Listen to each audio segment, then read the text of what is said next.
देखो बच्चों, क्लास 8 जो पॉलिटिक्स है, पॉलिटिकल साइंस है, हम अभी चैप्टर 4 है जो अंडरस्टैंडिंग लॉज है, वो उसके क्वेश्चन आंसर मैं लेके आऊँ आपके सामने। जैसे पहला क्वेश्चन है, write in your own words what do you understand by the term law, rule of law. In your response include a fictitious और real example of a violation of rule of law. इसका answer है, rule of law से आपको क्या मतलब है। ठीक है, क्वेश्चन है ये। Law is a system of rules. कानून क्या होता है? ये सिस्टम ऑफ रूल्स है। ठीक है, usually impose through a government और institution and is applied to govern a group people. It shapes politics, economics, society in numerous ways. Rule of law जो है ये क्या किस लिए लगाया जाता है कि हम गवर्न कर रहे हैं लोगों को। ठीक है, ताकि लोग मतलब लोग इसमें पॉलिटिक्स भी शेप होती है, इकोनॉमिक्स भी होती है, सोसाइटी भी है, इन न्यूमरस वेज, बहुत सारे तरीक़ों से।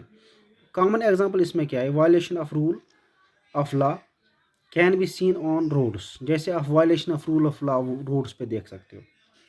अभी आप जैसे गाड़ी चलाते हो, आपके पास लाइसेंस नहीं है, या गाड़ी चलाते हो आप सीट बेल्ट पहनते नहीं हो, या मोटरसाइकिल चलाते हो आप हेलमेट नहीं पहनते हो, ये ब्रेक होते हैं लॉ, ये कानून बने हैं। आपका हेलमेट ज़रूरी पहनना है, इसी तरह आपके पास लाइसेंस होना चाहिए। ये कानून को ब्रेक करता है, इसको रूल ऑफ लॉ कहते हैं, उसको ब्रेक करता है। The most common example of violation of the rule of law can be seen on the roads. हम रोड्स पे देख सकते हैं, जैसे motorists and pedestrians do not follow. Pedestrian होते हैं जो पैदल चलने वाले लोग होते हैं, do not follow the traffic rules. Motorists do not adhere a speed to speed limit nor do they stop behind the line at the traffic signal.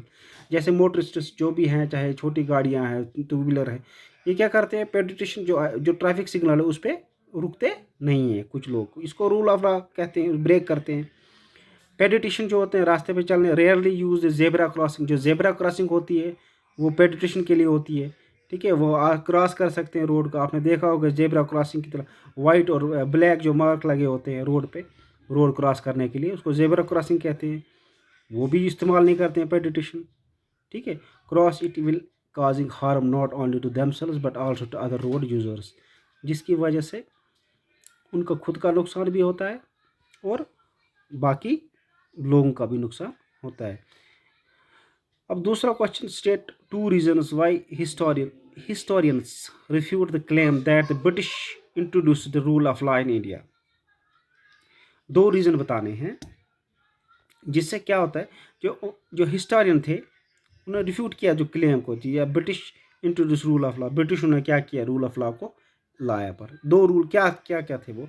To reason why historians refute the claim that the British introduced the rule of law in India are colonial law was arbitrary for Sedition Act of 19। जो colonial law पहले ये क्यों मानते थे कि जो rule of law जो British ने लाया था वो आर्बिट्री था, मतलब वो परमानेंट नहीं था। Indian nationals played a prominent role in the development of legal sphere in British India. जो इंडियन नेशनलिस्ट थे उन्होंने अच्छा बड़ा रोल इम्प्लाई किया इस पे, जो डेवलपमेंट है लीगल स्फीयर जो है ब्रिटिश का, उसको डेवलप करने के लिए उन्होंने बड़ा अच्छा रोल। ये दूसरा क्वेश्चन था। तीसरा क्वेश्चन है, read the story broad on how a new law on domestic violence got passed. Describe in your own words the different ways in which women's group work to make this happen. Domestic जो violence है, जो घरेलू जो violence होता है, जैसे हमारी जो बहनों के साथ, औरतों के साथ जो वायलेंस होता है, वुमेन के साथ जो वायलेंस होता है, वो कैसे बना, वो लॉ कैसे एस्टेब्लिश हुआ। Women's group worked hard and untiringly toward the passing of new law and domestic violence in India. India में, हिंदुस्तान में इस पर बहुत बड़ा काम हुआ है। जो वुमेन्स थे उन्होंने बड़ा काम किया। They use different forms like public protest. उन्होंने पब्लिक प्रोटेस्ट किया, हेयरिंग की, मीटिंग्स की with the organisation, press conference किया, petition to the government to introduce new reformed bill on domestic violence to include demands like monetary relief and protection against being evicted from the shared household। ठीक है, जैसे उनका अब share होता था, पहले share नहीं होता था, जब शादी होती थी किसी की तो उसको शेयर नहीं, अब बराबर शेयर होता है। Where earlier domestic violence only entitled, injury और हार्म और थ्रेट ऑफ इंजरी और पहले क्या होता था, सिर्फ डोमेस्टिक वायलेंस का मतलब होता है अगर किसी को इंजरी होती है या किसी को नुकसान होता था, फिजिकल नुकसान, but an adult male against a women. The protection of women from domestic violence act 2005 extend to include physical, economic, sexual, verbal and emotional abuse.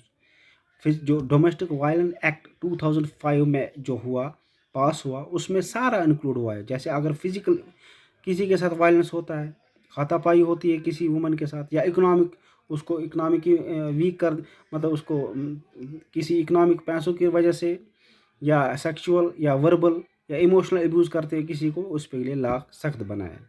ठीक है, ये 8th क्लास का जो हम सिविक्स पढ़ रहे हैं, इसका चैप्टर था चैप्टर 4, जिसका नाम था जिसका नाम अंडरस्टैंडिंग लॉज।